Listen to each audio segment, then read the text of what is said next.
Home minister Ramulamma Telangana తొలి మహిళా home minister గా విజయశాంతి. తెలంగాణ కోసం అందరిని ధిక్కరించిన దీశాలి విజయశాంతి. 4 సంవత్సరాల పాటు నిరంతరం పార్లమెంటు సమావేశాలను అడ్డుకున్న ఏకైక తెలంగాణ నాయకురాలు. ఢిల్లీ వర్గాల నుంచి అందుతున్న సమాచారం, బీఆర్ఎస్ ను ఎదుర్కోవాలంటే ఉద్యమకారులతోనే ఎదుర్కోవాలి. బీఆర్ఎస్ వైఫల్యాలను ఎండగట్టాలంటే విజయశాంతి లాంటి వాళ్ళకే కావాలి. ఉద్యమ ఆకాంక్షలు, కేసీఆర్ మోసాలు తెలిసిన నాయకురాలు విజయశాంతి. అధిష్టానం ఇప్పటికే స్పష్టతనిచ్చినట్లు తెలుస్తోంది. ఏపీలో కూడా మహిళా హోంమంత్రి ఉన్నారు. డైనమిక్ విజయశాంతికి హోంమంత్రి బాధ్యతలు అప్పగించాలనుకుంటున్నారు. రాములమ్మ కాంగ్రెస్ లో చేరినప్పుడే ఇచ్చిన మాట. తెలంగాణ ఇచ్చినందుకు కృతజ్ఞతగా ఆనాడు పార్టీలో చేరారు. అప్పటి నుంచి పార్టీలో కొనసాగుతున్నారు. తెలంగాణ కోసం తల్లి తెలంగాణ ఏర్పాటు చేసిన విజయశాంతి, రాష్ట్ర ఏర్పాటు కోసం జీవితం త్యాగం చేసిన నాయకురాలు విజయశాంతి. ఏనాడు పదవుల కోసం ఆశించి రాజకీయాలు చేయలేదు. పుట్టిన గడ్డ రుణం తీర్చుకోవడానికి కెరీర్ కూడా వదులుకున్నారు. ఎన్నికల రాజకీయాల్లో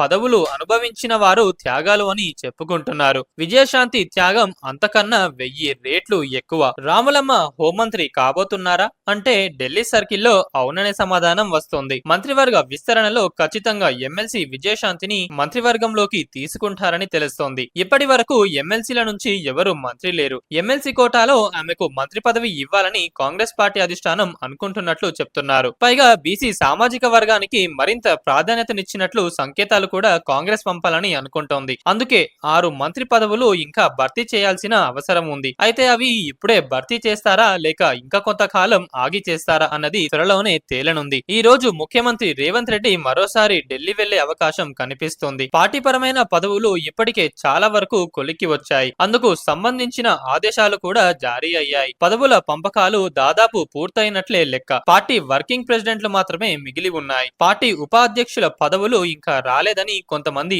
అనుమానాలు వ్యక్తం చేస్తున్నారు. కాకపోతే కాంగ్రెస్ లో ఉన్న పార్టీపరమైన సాంప్రదాయం ప్రకారం ఎమ్మెల్యేలందరూ పార్టీ ఆటోమేటిక్ గా ఉపాధ్యక్షులు అవుతారు. ఇది అనాదిగా పార్టీలో అనుసరిస్తున్న సాంప్రదాయమే. అవి కూడా పూర్తయినట్లే లెక్క.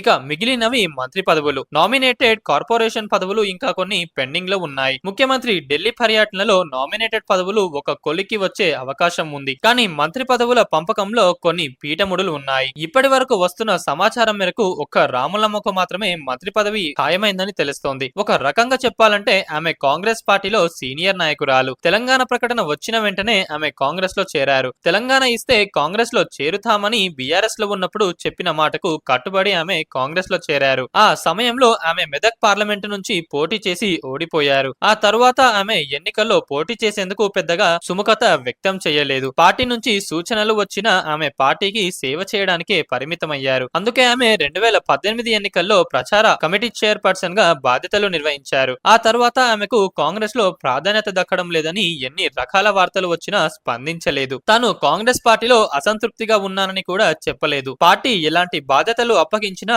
ఆమె చేసుకుంటూ వెళ్లారు. అంతే తప్ప ఎక్కడ పార్టీపై ఇంతవరకు ఎలాంటి వ్యాఖ్యలు కూడా చేయలేదు. తాను చేసిన సేవలకు తెలంగాణ ఉద్యమకారిణిగా సరైన సమయంలో సరైన గుర్తింపు వస్తుందని మాత్రం నమ్మకంతో ఉన్నారు. ఆ నమ్మకమే ఇప్పుడు వరంగా మారింది. తెలంగాణ వచ్చిన సమయంలో పార్టీ ఆమెకు కొన్ని వాగ్దానాలు చేసింది. పార్టీ అధికారంలోకి వస్తే సముచిత స్థానం కల్పిస్తామని చెప్పడం జరిగింది. ఈ 10 ఏళ్లలో ఆమె ఎన్ని రాజకీయ పరిణామాలు జరిగినా కాంగ్రెస్ లోనే ఉన్నది. ఒక దశలో రాములమ్మ కాంగ్రెస్ లో ఉన్నట్లా లేనట్లా అంటూ వార్తలు కూడా వచ్చాయి. గత ఎన్నికల్లో ఎన్నికల ప్రచారానికి పిలుపు లేదని కూడా ఆమె ఎక్కడా ఒక్క ప్రకటన కూడా చేసింది లేదు. సమయం కోసం వేచి చూశారు. ఈ మధ్య ఎమ్మెల్సీ ఎన్నికల ముందు వరకు కూడా ఆమెకు పదవి వస్తుందని ఎవరు ఊహించలేదు. అంటే కాంగ్రెస్ పార్టీ హైకమాండ్ ఎంత నిబద్ధతతో ఉంటుందో ఈ ఒక్క విషయంలోనే తేలిపోయింది. ఎంతో మంది పేరు ఎమ్మెల్సీల ఎంపికలో వచ్చిన విజయశాంతికి ఇస్తారని ఎవరు ఊహించలేదు. విజయశాంతి అంటే కాంగ్రెస్ పార్టీకి ఎంత విశ్వాసమో అర్థం చేసుకోవచ్చు. ఎందుకంటే విజయశాంతి అంటే సామాన్యురాలు కాదు.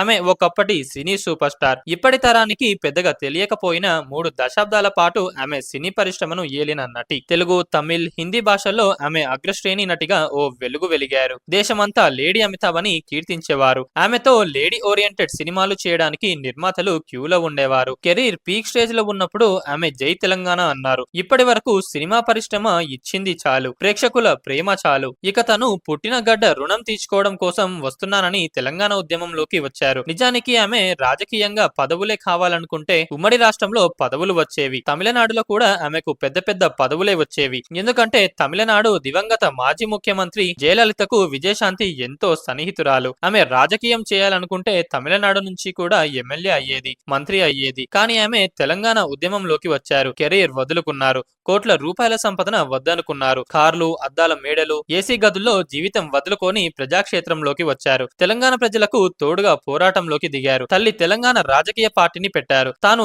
సంపాదించిన కోట్లాది రూపాయలను ఆమె ఉద్యమానికి ఖర్చు చేశారు. తల్లి తెలంగాణ పార్టీ నిర్వహణకు కోట్లు ఖర్చు చేశారు. నిజానికి ఆమె ఆ పార్టీని అలాగే నడిపి ఉంటే ఆమె రాజకీయ భవిష్యత్తు మరోలా ఉండేది. ఆమె ఎంతో మందికి రాజకీయ జీవితాన్ని ఇచ్చేది. కేసీఆర్ మాటలు నమ్మి కేవలం తెలంగాణ కోసం పార్టీని టీఆర్ఎస్ లో విలీనం చేసింది.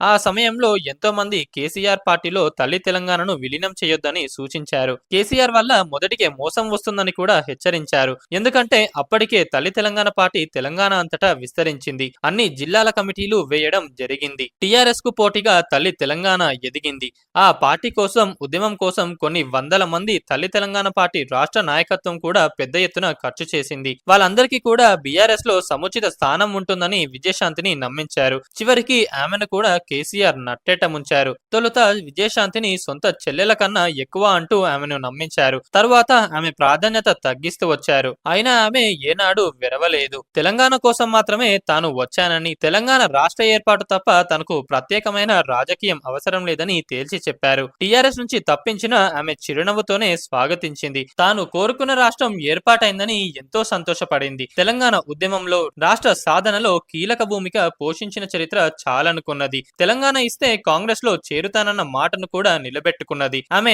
అంకిత భావం కాంగ్రెస్ పార్టీ గుర్తించింది. అంతేకాదు, తెలంగాణ ఉద్యమ సమయంలో విజయశాంతి పోరాట పటిమను కాంగ్రెస్ పార్టీ ప్రత్యక్షంగా చూసింది. డిసెంబర్ 9 ప్రకటన పరిణామాల తర్వాత జరిగిన ఉద్యమంలో విజయశాంతి చూపిన చొరవ అంతా ఇంత కాదు. ఆ తరువాత 4 ఏళ్ల పాటు సాగిన పార్లమెంటు సమావేశాలను ఏ ఒక్కనాడు సజావుగా సాగకుండా అడ్డుకున్న ఏకైక నాయకురాలు విజయశాంతి. 4 ఏళ్ల సుదీర్ఘ కాలం అంటే సామాన్యమైన విషయం కాదు. నిత్యం ఆమె సభ జరుగుతున్నంతసేపు నిలబడి నిరసన తెలియజేసేవారు. వేల్లోకి దూసుకెళ్లేవారు. ఆ అవకాశం దక్కనప్పుడు తన సీట్ వద్దనే నిలబడి నిరసన తెలియజేసేవారు. నిజానికి లోక్సభ సమావేశాలకు కేసీఆర్ పెద్దగా హాజరయ్యేవారు కాదు. బడ్జెట్ సమావేశాలకు కూడా వెళ్లేవారు కాదు. కానీ విజయశాంతి ఏ ఒక్క రోజు కూడా వెళ్లకుండా ఉండలేదు. నిరసన తెలియజేయలేని రోజంటూ లేదు. అలా 4 సంవత్సరాల పాటు లోక్సభలో నిరావాదిక నిరసన చేసిన ఏకైక నాయకురాలు విజయశాంతి. ప్రపంచ చరిత్రలోనే ఇది సరికొత్త రికార్డు అని కూడా చెప్పడంలో సందేహమే లేదు. అలాంటి ఉద్యమకారిణి విజయశాంతి త్వరలో తెలంగాణ మంత్రి కానున్నారు. ఆమె చేసిన త్యాగం వృధా కాలేదు. కాస్త